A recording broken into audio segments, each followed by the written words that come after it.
Hey, how's it going YouTube, and welcome back to another video about my old sled. Now, today's video probably won't save your life, but it might make your idler wheels last a little bit longer. So stick around.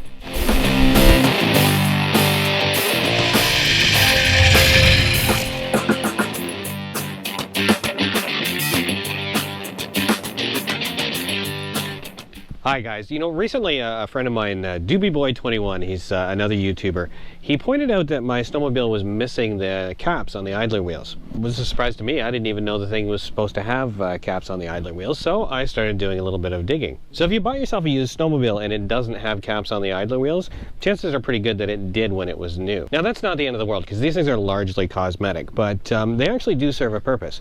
Did a little bit of reading, called a couple of skidoo shops, and really the main purpose of these things is to keep debris and dirt out of the center part of your idler wheel. If you look at it, there's actually quite a depression where you can get grime accumulated. Now the last time I changed one of the bearings in an idler wheel, I actually did notice there's a fair bit of dirt, road salt and sand that gets mixed with the grease and accumulates around the center point of this wheel. I imagine it can work its way into the bearing as well. Now the bearing is packed with grease and it does have a little plastic seal on it, but still I think anything that you can do to keep the dirt out of there is probably not a bad thing. And from a cosmetic point of view too, they don't look too bad. Now before you put these things in here, you want to make sure that you've got any dirt you can out of there. I just use a little nylon brush. Now there are plastic seals in there, so you want to be careful. And then if you've got a compressor, just blow any loose debris out. Now I think one of the reasons that these are missing off a lot of older sleds is because they're so damn hard to put back on. Now there is actually a bit of a trick to it, but when you first get it, you may think you've got the wrong size. Okay, so before I put this on, I'm just going to wipe a little bit of rust check on the bolt and the washer, just so I'm not trapping any moisture in there. Now there is a little bit of a technique to this, so what I found is just get the bottom started and work your way around. Let's see if I can do this in one take. And there you got it in. Now I know there's a couple of different designs for some different snowmobiles for these things, because they are available for Polaris and Arctic Cat. And I'll put some of the numbers up on the screen for you, the part numbers for these things.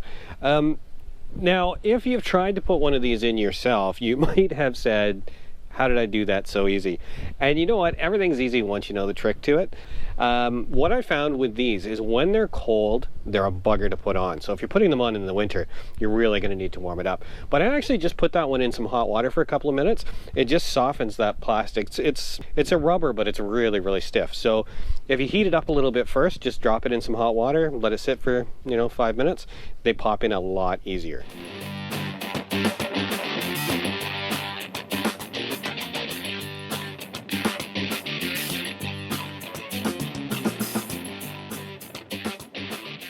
So whether you're doing this for practical reasons to keep the dirt and grime out of the idler wheel, purely aesthetic reasons to give your snowmobile a little bit more of that back to almost new look, I think even with resale value, I don't have any illusions, it's a 97 snowmobile, but I think those little details help. A new seat cover, you got caps on the idler wheels, that's why I replaced the plastic. It just, overall it makes the sled look nicer and cleaner and a little bit more attractive to a buyer.